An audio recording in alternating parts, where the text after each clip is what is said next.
గురుబ్రహ్మ ప్రేక్షకులకు నమస్కారం అండి. ఈ వీడియోలో ధనస్సు రాశి మూలా నక్షత్రంలో జన్మించిన అబ్బాయికి ఏ నక్షత్రంలో జన్మించిన అమ్మాయినిచ్చి వివాహం చేయాలి, ఏ నక్షత్రంలో జన్మించిన అమ్మాయిని వివాహం చేసుకోకూడదు, వీరి వైవాహిక జీవితం ఎలా ఉంటుంది, ధనస్సు రాశి మూలా నక్షత్రంలో ఏ పాదంలో అబ్బాయి జన్మించినా వారికి 27 నక్షత్రాల్లో జన్మించిన అమ్మాయిలకు వివాహ పొంతనలో ఎన్ని పాయింట్లు వస్తాయి, ఎంత శాతం అనుకూలంగా ఉంటుంది, ఒకవేళ వివాహం అనుకూలం కాకపోతే దాని వెనక ఉన్న రీజన్ ఏంటి అని చాలా క్లియర్గా వివరిస్తానండి. ఈ వీడియో చివరి దాకా మీరు చూసినట్లయితే మీ పెళ్ళికి మీరే పొంతన చూసుకోవచ్చు. అంత క్లియర్గా వివరిస్తాను. శ్రీ దుర్గాదేవి జ్యోతిష్యాలయం. మీరు ఇప్పుడు వరకు ఎక్కడెక్కడో జ్యోతిష్యం చెప్పించుకుని నిరాశ చెంది ఉన్నారా? అయితే ఒక్కసారి ఈ గురువు గారికి ఫోన్ కాల్ చేసి చూడండి. ప్రేమ, పెళ్ళి, ఉద్యోగం, రాజకీయం, విదేశీ ప్రయాణం, ధనం నిలకడగా లేకపోవటం, భార్యాభర్తల మధ్య గొడవలు, ఆస్తి తగాదాలు, అప్పుల బాధలు, స్త్రీ పురుషుల ఎలాంటి గుప్త సమస్యలకైనా, ఎటువంటి సమస్యలకైనా ఒక్క రోజులోనే పరిష్కారం చూపుతారు. వీరి ఫోన్ నంబర్ 9542637206. ఇంట్రెస్ట్ ఉన్న వాళ్ళు ఎవరైనా ఏ టైంలోనైనా వీరికి కాల్ చేయవచ్చు. ధనస్సు రాశి మూలా నక్షత్రంలో ఏ పాదంలో జన్మించినా వారందరికీ కూడా ఈ ఫలితాలు వర్తిస్తాయండి. ఎందుకంటే మూలా నక్షత్రంలో ఉన్న 4 పాదాలు కూడా ఒకే రాశికి చెందుతాయి, ధనస్సు రాశికే చెందుతాయి. కాబట్టి ఫలితం అనేది ఒకేలాగా ఉంటుంది. ఒకవేళ అమ్మాయి మేషరాశి అశ్విని నక్షత్రంలో కనుక జన్మించినట్లయితే వీరికి వారికి మధ్య వివాహ పొంతనలో 36 పాయింట్లకు 27.5 పాయింట్లు వస్తాయండి. జ్యోతిష శాస్త్రం ప్రకారం 18 లేదా 18 పాయింట్ల కంటే ఎక్కువ వస్తే అమ్మాయికి అబ్బాయికి వివాహం చేయవచ్చు. వీరిరువురికి 27.5 పాయింట్లు వచ్చాయి. అంటే 100% వీరి వివాహ అనుకూలత 76% చూపిస్తుంది. కాబట్టి మేషరాశి అశ్విని నక్షత్రంలో జన్మించిన అమ్మాయికి, ధనస్సు రాశి మూలా నక్షత్రంలో జన్మించిన అబ్బాయికి వివాహం చేయవచ్చు. వివాహం అనుకూలమే. ఒకవేళ అమ్మాయి మేషరాశి భరణి నక్షత్రంలో కనుక జన్మించింది అనుకోండి, ఏ పాదంలో జన్మించినా పర్వాలేదు. ఎందుకంటే 4 పాదాలు కూడా ఒకే రాశికి చెందుతాయి. వీరిరువురికి వివాహ పొంతనలో 36 పాయింట్లకు 26.5 పాయింట్లు వస్తాయండి. అంటే 100%కి 74% అనుకూలంగా ఉంటుంది. వీరిరువురికి కూడా చక్కగా వివాహం చేయవచ్చు. ధనస్సు రాశి మూలా నక్షత్రంలో జన్మించిన అబ్బాయిలు మేషరాశి భరణి నక్షత్రంలో జన్మించిన అమ్మాయిని వివాహం చేసుకోవచ్చండి. వివాహం అనుకూలమే. ఒకవేళ అమ్మాయి మేషరాశి కృత్తికా నక్షత్రం 1వ పాదంలో కనుక జన్మించినట్లయితే వీరికి వారికి మధ్య అష్టకోట గుణమేళనంలో 36 పాయింట్లకు గాను 30 పాయింట్లు వస్తాయండి. అంటే చాలా అనుకూలం. 83% అనుకూలత సూచిస్తుంది. ధనస్సు రాశి మూలా నక్షత్రంలో జన్మించిన అబ్బాయిలు మేషరాశి కృత్తికా నక్షత్రం 1వ పాదంలో జన్మించిన అమ్మాయిని వివాహం చేసుకోవచ్చు. మీ వైవాహిక జీవితం కూడా చాలా బాగుంటుంది. ఈ కృత్తికా నక్షత్రంలోని మిగిలిన 3 పాదాలు, కృత్తిక 2వ పాదం, 3వ పాదం, 4వ పాదం, ఈ 3 పాదాలు వృషభ రాశికి చెందుతాయి. ఒకవేళ అమ్మాయి వృషభ రాశి కృత్తికా నక్షత్రం 2, 3 లేదా 4వ పాదంలో కనుక జన్మించినట్లయితే 36 పాయింట్లకు 18.5 పాయింట్లు వస్తాయండి. సాధారణంగా శాస్త్రం ప్రకారం 18 వస్తే చేసేయచ్చు వివాహం. కానీ వీరిరువురి మధ్య పాయింట్లు ఎక్కువ వచ్చినా బకోట దోషం సూచిస్తుంది. అంటే రాశికోటం అస్సలు అనుకూలంగా లేదు. దానివల్ల ఎలాంటి ప్రాబ్లమ్స్ వస్తాయని మీకు డౌట్ రావచ్చు. రాశికోటం కనుక అమ్మాయికి అబ్బాయికి మధ్య అనుకూలంగా లేకపోతే మానసికంగా కలవలేరండి. శారీరకంగా కలిసినా, శారీరకంగా సాటిస్ఫై అయినా సరే మానసికంగా కలవలేకపోతారు. భేదాభిప్రాయాలు వస్తాయి. పంతానికి సంబంధించిన సమస్యలు వస్తాయి. ఇద్దరూ కూడా నేనంటే నేను అన్నట్లుగా ఉంటారు. మెంటాలిటీ కలవ్వు. కాబట్టి ధనస్సు రాశి మూలా నక్షత్రంలో జన్మించిన అబ్బాయిలు వృషభ రాశి కృత్తికా నక్షత్రంలో జన్మించిన అమ్మాయిని వివాహం చేసుకోకూడదండి. వివాహం అనుకూలం కాదు. మీ ఇద్దరి మనస్తత్వాలు కలవ్వు. అంటే కృత్తిక 1వ పాదంలో జన్మించిన అమ్మాయిని వివాహం చేసుకోవచ్చు, కానీ కృత్తిక 2, 3, 4 పాదాల్లో జన్మించిన అమ్మాయిని వివాహం చేసుకోవద్దండి. వివాహానికి అనుకూలం కాదు. ఒకవేళ అమ్మాయి వృషభ రాశి రోహిణి నక్షత్రంలో జన్మించిందనుకోండి, ఏ పాదంలో జన్మించినా మీకు వారికి మధ్య వివాహం కుదరదండి. రోహిణి నక్షత్రంలో జన్మించిన అమ్మాయిని కూడా మీరు వివాహం చేసుకోకూడదు. ఎందుకంటే 36 పాయింట్లకు 13.5 పాయింట్లు మాత్రమే వస్తున్నాయి. దానికి తోడు ఘనకోట దోషం ఉంది, బకోట దోషం కూడా సూచిస్తుంది. కాబట్టి ధనస్సు రాశి మూలా నక్షత్రంలో జన్మించిన అబ్బాయిలు రోహిణి నక్షత్రంలో జన్మించిన అమ్మాయిని వివాహం చేసుకోకూడదండి.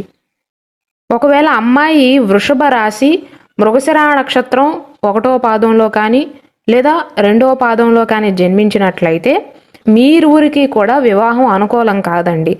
వృషభ రాశిలో ఏ నక్షత్రంలో అమ్మాయి జన్మించినా, అంటే మృగశిర నక్షత్రంలో జన్మించినా, రోహిణి నక్షత్రంలో జన్మించిన, కృత్తిక 2, 3, 4 పాదాల్లో జన్మించినా సరే, ఈ 3 నక్షత్రాలు వృషభ రాశికి సంబంధించినవి కాబట్టి మీకు వారికి అస్సలు కుదరదు. వివాహం వద్దు, చేసుకోకూడదు. మనస్తత్వాలు అస్సలు కలవ్వు. ధనుస్సు రాశి మూలా నక్షత్రంలో జన్మించిన అబ్బాయిలు ఎవ్వరూ కూడా వృషభ రాశిలో జన్మించిన అమ్మాయిని వివాహం చేసుకోకూడదండి. ఏ పాదంలో జన్మించినా, ఏ నక్షత్రంలో జన్మించినా. ఒకవేళ అమ్మాయి మిథున రాశి మృగశిర నక్షత్రం 3వ పాదంలో కానీ లేదా 4వ పాదంలో కానీ జన్మించినట్లయితే మీరూరికి వివాహం అనుకూలమేనండి. 36 పాయింట్లకు గాను అష్టకోట గుణమేళనంలో 23 పాయింట్లు వస్తాయండి. 100%కి 64% అనుకూలంగా ఉంటుంది. ధనస్సు రాశి మూలా నక్షత్రంలో ఏ పాదంలో అబ్బాయి జన్మించినా మీరు మిథున రాశి మృగశిర నక్షత్రంలో జన్మించిన అమ్మాయిని వివాహం చేసుకోవచ్చు. మిథున రాశి ఆరుద్ర నక్షత్రంలో కనుక అమ్మాయి జన్మించింది అనుకోండి, మీరూరికి కూడా వివాహం అనుకూలమే. 36 పాయింట్లకు 24 పాయింట్లు వస్తాయండి. అంటే 100%కి మీ వివాహం 67% అనుకూలం. జ్యోతిష శాస్త్రం ప్రకారం 50% వస్తే చాలు, ఇరువురికి వివాహం చేసేయచ్చు. ధనస్సు రాశి మూలా నక్షత్రంలో జన్మించిన అబ్బాయిలు మిథున రాశి ఆరుద్ర నక్షత్రంలో జన్మించిన అమ్మాయిని వివాహం చేసుకోవచ్చండి. వీరిరువురికి వివాహం అనుకూలమే. ఒకవేళ అమ్మాయి కనుక మిథున రాశి పునర్వసు నక్షత్రం 1, 2 లేదా 3వ పాదంలో జన్మించిందనుకోండి, పునర్వసు మొదటి 3 పాదాల్లో కనుక జన్మించినట్లయితే మూలా నక్షత్రంలో జన్మించిన అబ్బాయిలు వీరిని వివాహం చేసుకోవచ్చు. అష్టకోట గుణమేళనంలో క్యాలిక్యులేట్ చేస్తే 36కి 23 పాయింట్లు వస్తున్నాయండి. 100%కి 64% అనుకూలం.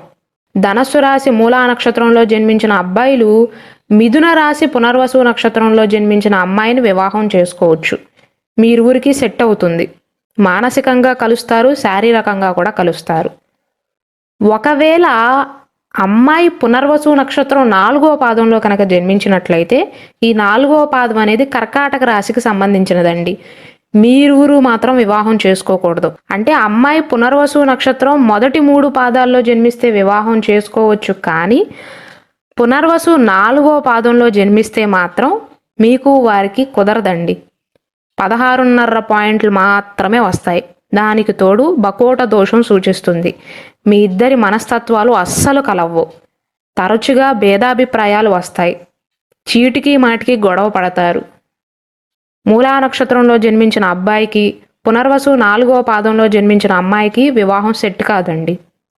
వీరిద్దరి మనస్తత్వాలు అసలు కలవ్వు. ఒకవేళ అమ్మాయి కర్కాటక రాశి పుష్యమి నక్షత్రంలో కనుక జన్మించింది అనుకోండి, 36 పాయింట్లకు 15.5 పాయింట్లు మాత్రమే వస్తున్నాయి. 18 కంటే తక్కువ. మీకు వారికి కూడా సెట్ కాదు. మూలా నక్షత్రంలో జన్మించిన అబ్బాయిలు పుష్యమి నక్షత్రంలో జన్మించిన అమ్మాయిని వివాహం చేసుకోకూడదు. అనుకూలం కాదండి. ఒకవేళ అమ్మాయి కర్కాటక రాశి ఆశ్లేష నక్షత్రంలో కనుక జన్మించినట్లయితే వీరిరువురికి పాయింట్లు ఎక్కువగానే వస్తాయి. అష్టకోట గుణమేళనంలో 23 పాయింట్లు వస్తాయండి 36కు. కానీ వీరిరువురి మధ్య బకోట దోషం ఉంది. ఎందుకంటే ధనస్సు రాశి కర్కాటక రాశి ఈ 2 రాశులు అసలు కలవ్వండి. వీరిరువురి మనస్తత్వాలు అస్సలు కలవ్వు. కాబట్టి ధనస్సు రాశి మూలా నక్షత్రంలో జన్మించిన అబ్బాయిలు కర్కాటక రాశిలో ఏ నక్షత్రంలో అమ్మాయి జన్మించినా సరే వివాహం చేసుకోవద్దు. చాలా ఇష్యూస్ వస్తాయి పెళ్ళైన తర్వాత. మీ మనస్తత్వాలు అస్సలు కలవ్వు. ఇద్దరూ కూడా డామినేట్ చేయడానికి ప్రయత్నిస్తారు. ధనుస్సు రాశి మూలా నక్షత్రంలో జన్మించిన అబ్బాయిలకి కర్కాటక రాశిలో 3 నక్షత్రాల వారికి కుదరదు. ఒకవేళ అమ్మాయి సింహరాశి మఘా నక్షత్రంలో కనుక జన్మించిందనుకోండి, ఏ పాదంలో జన్మించినా మీకు వారికి 36 పాయింట్లకు గాను వివాహ పొంతనలో 31 పాయింట్లు వస్తాయండి. చాలా అనుకూలం. 86% అనుకూలత సూచిస్తుంది. మూలా నక్షత్రంలో జన్మించిన అబ్బాయికి సింహరాశి మఘా నక్షత్రంలో జన్మించిన అమ్మాయికి వివాహం కుదురుతుంది. చాలా అనుకూలం అని చెప్పవచ్చు. ఇరువురి మనస్తత్వాలు బాగా కలుస్తాయి. ఇద్దరి మధ్య స్నేహపూర్వకమైన వాతావరణం ఉంటుంది. ఒకవేళ అమ్మాయి సింహరాశి పుబ్బా నక్షత్రంలో జన్మించిందనుకోండి, 36 పాయింట్లకు 25 పాయింట్లు వస్తాయి. 100%కి 69% అనుకూలంగా ఉంటుందండి. మూలా నక్షత్రంలో జన్మించిన అబ్బాయిలు సింహరాశి పుబ్బా నక్షత్రంలో జన్మించిన అమ్మాయిని వివాహం చేసుకోవచ్చు. మీ ఇరువురికి వివాహం అనుకూలమేనండి. ఒకవేళ అమ్మాయి సింహరాశి ఉత్తరా నక్షత్రం 1వ పాదంలో కనుక జన్మించినట్లయితే ఈ 1వ పాదం మాత్రమే సింహరాశికి చెందినదండి. మిగిలిన 2, 3, 4 పాదాలు కన్యారాశి కిందకు వస్తాయి. వీరిరువురికి కూడా వివాహం అనుకూలమేనండి. 24.5 పాయింట్లు వస్తున్నాయి. ఇక్కడ అబ్బాయి ఏమో రాక్షస గణానికి చెందినవాడు, అమ్మాయిదేమో మనుష్యగణం. ఈ ఒక్క విషయంలో కొన్ని భేదాభిప్రాయాలు వస్తాయేమో కానీ అనుకూలమే. ఓవరాల్గా అయితే అనుకూలమే. 68% అనుకూలత సూచిస్తుంది. ధనస్సు రాశి మూలా నక్షత్రంలో జన్మించిన అబ్బాయికి సింహరాశి ఉత్తరా నక్షత్రంలో జన్మించిన అమ్మాయికి వివాహం జరపవచ్చండి. వివాహం అనుకూలమే. ఒకవేళ అమ్మాయి ఉత్తరా నక్షత్రం 2, 3, 4 పాదంలో కనుక జన్మించినట్లయితే, అంటే కన్యా రాశిలో జన్మించినట్లయితే వీరిరువురికి కూడా వివాహం అనుకూలమే. 22 పాయింట్లు వస్తాయండి 36కి. అంటే 100%కి 61% అనుకూలం. శాస్త్రం ప్రకారం 50% వస్తే చాలు, వివాహానికి అనుకూలమే. అంటే మూలా నక్షత్రంలో జన్మించిన అబ్బాయిలు ఉత్తరా నక్షత్రంలో ఏ పాదంలో అమ్మాయి జన్మించినా వారు కన్యారాశి అయినా సింహరాశి అయినా సరే వివాహం చేసుకోవచ్చు. మూల ఉత్తర ఈ 2 కలుస్తాయండి. అదే ఒకవేళ అమ్మాయి కన్యారాశి హస్తా నక్షత్రంలో జన్మించింది అనుకోండి, అమ్మాయి ఏ పాదంలో జన్మించినా వివాహానికి అనుకూలం కాదండి. ఎందుకంటే మూలా నక్షత్రంలో జన్మించిన అబ్బాయికి కన్యారాశి హస్తా నక్షత్రంలో జన్మించిన అమ్మాయికి నాడీ దోషం సూచిస్తుంది. పాయింట్లేమో 15 పాయింట్లు వస్తాయి. నాడీ దోషం కూడా సూచిస్తుంది. ఈ నాడి అంటే ఏంటంటే జ్యోతిష శాస్త్రం ప్రకారం మిగిలిన 7 కోటాల కంటే కూడా నాడీ కోటం అత్యంత ఇంపార్టెంట్. చాలా ఇంపార్టెంట్ ఇది. ఎందుకంటే సంతానానికి సంబంధించినది. ఒకవేళ వీరిద్దరికి వివాహం చేశారనుకోండి, సంతాన సంబంధిత సమస్యలు వస్తాయి. ఇరువురు ఒకే నాడిలో జన్మించారు, దానినే ఏకనాడీ దోషం అంటారు. ఏకనాడీ దోషం ఉన్న జంటలు ఎవరైతే ఉంటారో వారికి సంతానం లేటుగా జన్మించటం కానీ, లేదా కన్సీవ్ అయిన తర్వాత అబార్షన్ అవటం కానీ, పిల్లలు పుట్టకపోవటం కానీ, సంతానలేమి దంపతులుగా మిగిలిపోవటం కానీ ఇలా జరుగుతాయండి. కాబట్టి మూలా నక్షత్రంలో జన్మించిన అబ్బాయికి కన్యారాశి హస్తా నక్షత్రంలో జన్మించిన అమ్మాయికి వివాహం చేయకూడదండి. ఏకనాడి దోషం ఉంటుంది. ఒకవేళ అమ్మాయి కన్యారాశి చిత్తా నక్షత్రంలో కనుక జన్మించినట్లయితే ఈ చిత్తా నక్షత్రం మొదటి 2 పాదాలు కన్యారాశికి చెందుతాయి. వీరిరువురికే వివాహం అనుకూలమేనండి. 36 పాయింట్లకు గాను 27 పాయింట్లు వస్తాయండి. 100%కి 75% అనుకూలత సూచిస్తుంది. మూలా నక్షత్రంలో జన్మించిన అబ్బాయికి చిత్తా నక్షత్రం 1, 2 పాదాల్లో జన్మించిన అమ్మాయికి వివాహం చేయవచ్చండి. అదే ఒకవేళ అమ్మాయి తులారాశి చిత్తా నక్షత్రం 3, 4 పాదాలలో కనుక జన్మించినట్లయితే వీరికి వారికి మధ్య 36 పాయింట్లకు 27 పాయింట్లు కలుస్తాయండి. వీరిరువురికి కూడా వివాహం అనుకూలమే. అంటే అమ్మాయి చిత్తా నక్షత్రంలో ఏ పాదంలో జన్మించినా వారు కన్యారాశి అయినా తులారాశి అయినా సరే వారికి ధనస్సు రాశి మూలా నక్షత్రంలో జన్మించిన అబ్బాయికి వివాహం అనుకూలమే. చిత్త, మూల ఈ 2 నక్షత్రాలు కూడా కలుస్తాయి. ఒకవేళ అమ్మాయి తులారాశి స్వాతి నక్షత్రంలో కనుక జన్మించినట్లయితే వీరిరువురికి వివాహ పొంతనలో 23 పాయింట్లు వస్తాయండి. 36కి 23 పాయింట్లు వస్తాయి. అంటే 64% అనుకూలత సూచిస్తుంది. కాబట్టి మూలా నక్షత్రంలో జన్మించిన అబ్బాయికి, తులారాశి స్వాతి నక్షత్రంలో జన్మించిన అమ్మాయికి వివాహం చేయవచ్చు. వివాహానికి అనుకూలమే. ఒకవేళ అమ్మాయి తులారాశి విశాఖ నక్షత్రం 1, 2 లేదా 3వ పాదంలో కనుక జన్మించినట్లయితే, మొదటి 3 పాదాలలో కనుక జన్మించినట్లయితే వీరికి వారికి కూడా వివాహం అనుకూలమే. 75% అనుకూలం. 36 పాయింట్లకు గాను 27 పాయింట్లు వస్తాయండి. వివాహానికి అనుకూలమే. మూల, విశాఖ 1, 2, 3 పాదాలు ఈ 2 కలుస్తాయి. ఈ విశాఖ నక్షత్రంలోని 4వ పాదం అనేది వృశ్చిక రాశికి చెందినదండి. వీరిరువురికి వివాహ పొంతనలో 36 పాయింట్లకు గాను 28.5 పాయింట్లు వస్తాయండి. 79% అనుకూలం. అంటే ధనస్సు రాశి మూలా నక్షత్రంలో ఏ పాదంలో అబ్బాయి జన్మించినా, విశాఖ నక్షత్రంలో ఏ పాదంలో అమ్మాయి జన్మించినా, అంటే వారు తులారాశి అయినా వృశ్చిక రాశి అయినా సరే వీరిరువురికి వివాహం అనుకూలమే. ఒకవేళ అమ్మాయి వృశ్చిక రాశి అనురాధ నక్షత్రంలో కనుక జన్మించిందనుకోండి, ఏ పాదంలో జన్మించినా వీరిరువురికి కూడా వివాహం అనుకూలమే. అష్టకోట గుణమేళనంలో 22.5 పాయింట్లు వస్తాయండి 36కి. అంటే 100%కి 63% అనుకూలత సూచిస్తుంది. ధనస్సు రాశి మూలా నక్షత్రంలో జన్మించిన అబ్బాయికి, వృశ్చిక రాశి అనురాధ నక్షత్రంలో జన్మించిన అమ్మాయికి వివాహం జరపవచ్చు. వివాహానికి అనుకూలమే. ఒకవేళ అమ్మాయి వృశ్చిక రాశి జ్యేష్ఠ నక్షత్రంలో కనుక జన్మించిందనుకోండి, ఈ జ్యేష్ఠ నక్షత్రంలోని 4 పాదాలు కూడా వృశ్చిక రాశి కిందకే వస్తాయి. వీరిరువురికి 36 పాయింట్లకు 21 పాయింట్లు వస్తాయండి.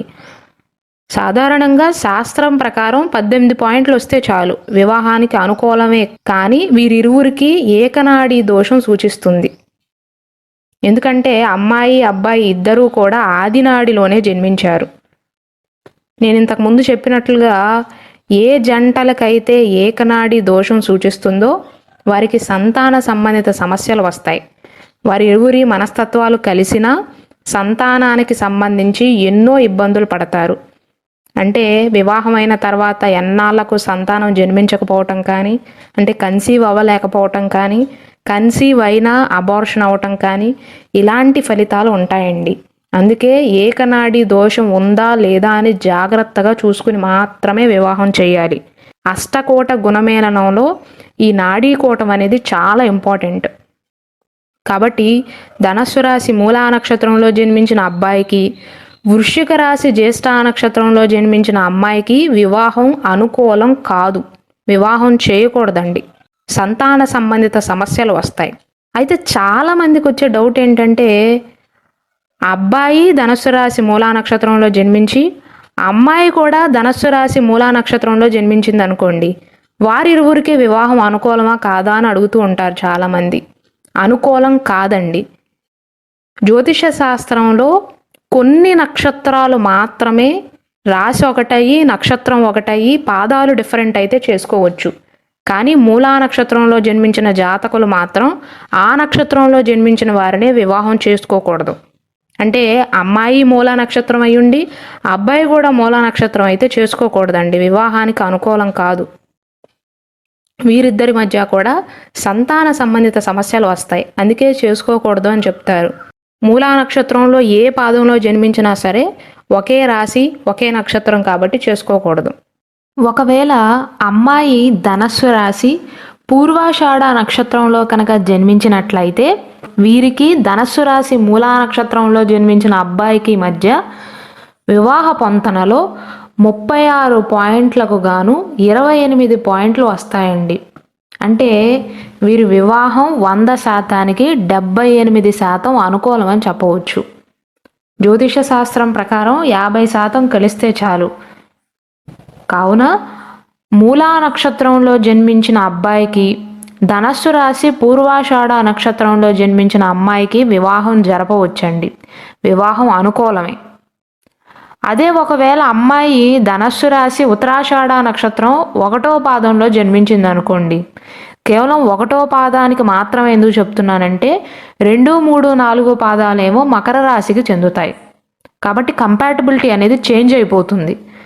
ధనస్సు రాశి ఉత్తరాషాఢ నక్షత్రం 1వ పాదంలో జన్మించిన అమ్మాయికి మూలా నక్షత్ర అబ్బాయికి 36 పాయింట్లకు 25.5 పాయింట్లు వస్తాయండి. అంటే 100%కి 71% అనుకూలమని చెప్పవచ్చు. ఉత్తరాషాఢ నక్షత్రం 1వ పాదంలో జన్మించిన అమ్మాయికి మూలా నక్షత్రంలో జన్మించిన అబ్బాయికి చక్కగా వివాహం చేయవచ్చండి. ఒకవేళ అమ్మాయి మకర రాశి ఉత్తరాషాఢ నక్షత్రం 2వ పాదంలో కానీ 3వ పాదంలో కానీ లేదా 4వ పాదంలో కనుక జన్మించినట్లయితే అప్పుడు మాత్రం వీరికి ఇచ్చి వివాహం చేయకూడదండి. 36 పాయింట్లకు గాను 14.5 పాయింట్లు మాత్రమే వస్తాయండి. దానితో పాటు గణకోట దోషం ఉంటుంది, బకోట దోషం కూడా ఉంటుంది. అబ్బాయి ఏమో రాక్షస గణంలో జన్మించాడు, అమ్మాయి ఏమో మనుష్య గణంలో జన్మించింది. రాశికోటం కూడా అనుకూలంగా లేదు. అంటే మూలా నక్షత్రంలో జన్మించిన అబ్బాయి ఉత్తరాషాఢ నక్షత్రం 1వ పాదంలో జన్మించిన అమ్మాయిని వివాహం చేసుకోవచ్చు. కానీ ఉత్తరాషాఢ 2, 3, 4 పాదాల్లో జన్మించిన అమ్మాయిని మాత్రం వివాహం చేసుకోకూడదండి. మీ ఇరువురికి ఎన్నో సమస్యలు వస్తాయి ఒకవేళ వివాహం చేసుకున్నట్లయితే. ఒకవేళ అమ్మాయి శ్రవణ నక్షత్రంలో జన్మించింది అనుకోండి, మకర రాశి శ్రవణ నక్షత్రంలో కనుక అమ్మాయి జన్మించినట్లయితే వీరికి వారికి కూడా పొంతన కుదరదండి. వివాహ పొంతనలో అష్టకోట గుణమేళనంలో 36 పాయింట్లకు గాను 16.5 పాయింట్లు మాత్రమే వస్తాయండి. ఒకవేళ వీరిద్దరికి వివాహం చేశారనుకోండి, ఇద్దరూ మానసికంగా కలవలేకపోతారు. శారీరకంగా కలిసినప్పటికీ కూడా మానసికంగా కలవలేరండి. మెంటాలిటీ అసలు మ్యాచ్ అవ్వవు ఇద్దరికి. కావున మూలా నక్షత్రంలో జన్మించిన అబ్బాయి మకర రాశి శ్రవణ నక్షత్రంలో జన్మించిన అమ్మాయిని వివాహం చేసుకోకూడదండి. ఒకవేళ అమ్మాయి ధనిష్ట నక్షత్రం 1 లేదా 2వ పాదంలో జన్మించింది అనుకోండి, వీరికి వారికి 36 పాయింట్లకు 20.5 పాయింట్లు వస్తాయండి. అయినప్పటికీ కూడా బకోట దోషం సూచిస్తుంది. రాశికోటం అనుకూలంగా లేదు. కాబట్టి మూలా నక్షత్రంలో జన్మించిన అబ్బాయిలు మకర రాశిలో అమ్మాయి ఏ నక్షత్రంలో జన్మించినా ఏ పాదంలో జన్మించినా వివాహం చేసుకోకూడదండి. ధనస్సు రాశికి మకర రాశికి అస్సలు కలవదు. ధనస్సు రాశి మూలా నక్షత్రంలో జన్మించిన అబ్బాయి మకర రాశి ధనిష్ట నక్షత్రంలో జన్మించిన అమ్మాయిని వివాహం చేసుకోకూడదండి. కేవలం ధనిష్ట నక్షత్రం మాత్రమే కాదు, మకర రాశిలో ఉన్న ధనిష్ట నక్షత్రం, మకర రాశిలో ఉన్న ఉత్తరాషాఢ నక్షత్రం, మకర రాశిలో ఉన్న శ్రవణ నక్షత్రం, ఈ 3 నక్షత్రాలు కూడా మూలా నక్షత్రానికి పనికిరావు. ఒకవేళ అమ్మాయి కుంభరాశి ధనిష్ట నక్షత్రం 3వ పాదంలో కానీ 4వ పాదంలో కానీ జన్మించింది అనుకోండి, వీరిరువురి మధ్య పొంతన ఎలా ఉంటుందంటే 36 పాయింట్లకు గాను అష్టకోట గుణమేళనంలో 29.5 పాయింట్లు వస్తాయండి. 100%కి 82% కలుస్తుంది. కాబట్టి ధనస్సు రాశి మూలా నక్షత్రంలో అబ్బాయి ఏ పాదంలో జన్మించినా వారికి కుంభరాశి ధనిష్ట నక్షత్రం 3వ పాదంలో కానీ 4వ పాదంలో కానీ జన్మించిన అమ్మాయికి చక్కగా వివాహం చేయవచ్చు. అదే ఒకవేళ అమ్మాయి కుంభరాశి శతభిష నక్షత్రంలో జన్మించినట్లయితే ఇంకా అనుకూలంగా ఉంటుందండి. 36 పాయింట్లకు గాను 30.5 పాయింట్లు వస్తాయి. అంటే 85% అనుకూలతను సూచిస్తుంది. మూలా నక్షత్రంలో జన్మించిన అబ్బాయి కుంభరాశి శతభిష నక్షత్రంలో జన్మించిన అమ్మాయిని వివాహం ఆడవచ్చు. అమ్మాయి కుంభరాశి పూర్వభాద్ర నక్షత్రం 1వ పాదంలో కానీ 2వ పాదంలో కానీ లేదా 3వ పాదంలో కనుక జన్మించినట్లయితే వీరిరువురికి కూడా వివాహ పొంతన కలుస్తుందండి. 36 పాయింట్లకు 23.5 పాయింట్లు వస్తాయండి. 100%కి 65% అనుకూలతను సూచిస్తుంది. మూలా నక్షత్రంలో జన్మించిన అబ్బాయిలు కుంభరాశి పూర్వభాద్ర నక్షత్రంలో జన్మించిన అమ్మాయిని వివాహం ఆడవచ్చు, అంటే వివాహం చేసుకోవచ్చు. ఒకవేళ అమ్మాయి మీనరాశి పూర్వాభాద్ర నక్షత్రం 4వ పాదంలో జన్మించింది అనుకోండి, ఈ 4వ పాదం మీనరాశికి చెందుతుంది. వీరికి వారికి మధ్య 36 పాయింట్లకు గాను వివాహ పొంతనలో 22.5 పాయింట్లు వస్తాయండి. 100%కి 63% అనుకూలతను సూచిస్తుంది. ధనస్సు రాశి మూలా నక్షత్రంలో జన్మించిన అబ్బాయికి, మీనరాశి పూర్వభాద్ర నక్షత్రంలో జన్మించిన అమ్మాయికి వివాహం కుదురుతుందండి. ఇద్దరికీ వివాహ పొంతన అనుకూలంగా ఉంది. ఒకవేళ అమ్మాయి మీనరాశి ఉత్తరాభాద్ర నక్షత్రంలో జన్మించినట్లయితే 36 పాయింట్లకు గాను 23.5 పాయింట్లు వస్తాయండి. 65% అనుకూలం. శాస్త్రం ప్రకారం 50% లేదా 50% కంటే ఎక్కువ వస్తే వారిరువురికి వివాహం చేయవచ్చు. ధనస్సు రాశి మూలా నక్షత్రంలో జన్మించిన అబ్బాయికి, మీనరాశి ఉత్తరాభాద్ర నక్షత్రంలో జన్మించిన అమ్మాయికి వివాహం చేయవచ్చు. వీరిరువురికి పొంతన కుదురుతుంది. ఒకవేళ అమ్మాయి మీనరాశి రేవతి నక్షత్రంలో కనుక జన్మించినట్లయితే ఏ పాదంలో జన్మించినా వారికి వీరికి కూడా పొంతన కుదురుతుందండి. 36 పాయింట్లకు గాను 26 పాయింట్లు వస్తాయండి. అంటే 100%కి 72% అనుకూలం. ధనస్సు రాశి మూలా నక్షత్రంలో జన్మించిన అబ్బాయికి, మీనరాశి రేవతి నక్షత్రంలో ఏ పాదంలో అమ్మాయి జన్మించినా వీరికి వారికి వివాహం చేయవచ్చండి. మూల, రేవతి ఈ 2 నక్షత్రాలు కలుస్తాయి. మీది ఏ నక్షత్రమో నాకు కింద కమెంట్ సెక్షన్లో తెలియచేయండి.